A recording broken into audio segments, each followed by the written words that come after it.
it's me, Ari Bell, and welcome to my YouTube channel. And if you are new, please subscribe and don't forget you are off. The room was not this big at the time. It was actually cut off right in the center here. You could still see 3 floorboards on the ground, showing us where the wall would have been, separating 2 different rooms. I'm going to focus on this side though, because this would have been Betty Richardson's room. I told you guys to choose wisely where you sit, and all but 2 we chose wisely, and it's you 2 back here. Now, that's because in these 3 seats over here, that's where Betty Richardson was found. You guys like to see open for it too, she appreciates it. And she was found where her bathtub was. She was found in it, wrapped in bed linens, a wet towel around her face, and a knot to the side of her neck. Sounds very odd, but that's actually exactly what they told people to do if they had no other way to escape from a fire. And there was a fire here, but it ended up being very insignificant. It's actually so insignificant that they could have opened up the doors for service the very next day. But instead, they stayed closed for 5 days for a funeral. But not Betty Richardson's funeral, no, they stayed closed for Ruth Pickering's funeral. Ruth Pickering lived directly above where we are now in the 4th floor penthouse suite, and she was found in the same exact way as Betty. She was found in her bathtub, wrapped in bed linens, a wet towel around her face, and a knot to the side of her neck. Now, what are the odds, though, that both of these ladies would have had the same idea to wait to die? Really, that's all they were doing, was waiting to die. Neither of them decided to look a mere inches from where their bathtub was, right outside this window, or the one that would be right above it, to see what's conveniently located on the other side. And that would be a fire escape, one of the best ways to escape from a fire. They both turned it down, and I'm not sure why, because, well, Betty could have had a very clear view of it. But what's more odd is that Ruth Pickering lived here for about 3 years.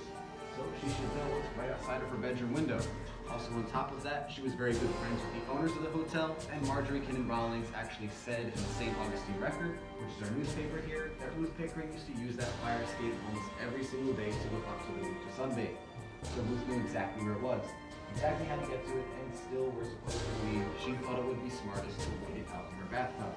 That doesn't make more sense. That's how we know these ladies must have been dead before the fire even started. But not only that, if they were in their bathtubs, presumably still alive before the fire got too bad, that should have been enough to survive the fire. Because it only lasted about 20 minutes and it barely did any damage at all to the building. Now, the damage was so insignificant that there were no repairs, there were no renovations, there was only a cleanup process involved. So that goes to show you, the floorboards below us right now, these are original to 1887. What I mean by that is that over here where the fire was, there's no permanent damage, there's no burn marks anywhere. However, upstairs in the penthouse, we still do have some burn marks out there. But they're just over on this side of the wall in that corner. They don't really extend very far over, and they don't get too high off the ground, showing us not only was the fire not that bad, but it was pretty well contained. But on the coroner's report still, it says that these ladies died from the fire. Or at least it says they died of smoke asphyxiation, which isn't even a proper term to use. They should have said it was smoke inhalation or suffocation. It seems like a kind of small thing to nitpick at. That's what their entire report was. But these little tiny mistakes that if they would have looked twice at, they very easily could have fixed and moved on. But they didn't look twice, they just moved right on. That's because they got these 2 dead bodies in from a fire in St. Augustine.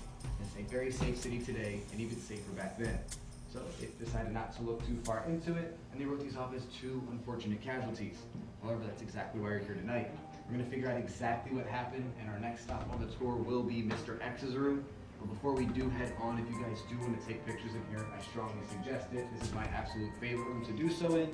I will tell you that these 2 corners seem to get a lot of really good pictures, but I've seen great ones. Theater's like really going on.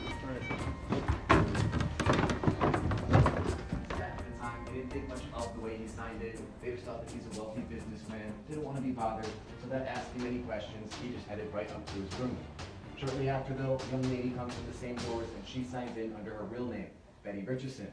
Although her last name may have had the word rich in it, she was rich by no means of the word. She was a dressmaker from Jacksonville, Mr. X's mistress, and by 12 p.m. that day, she would be one of the 2 dead bodies found within this building.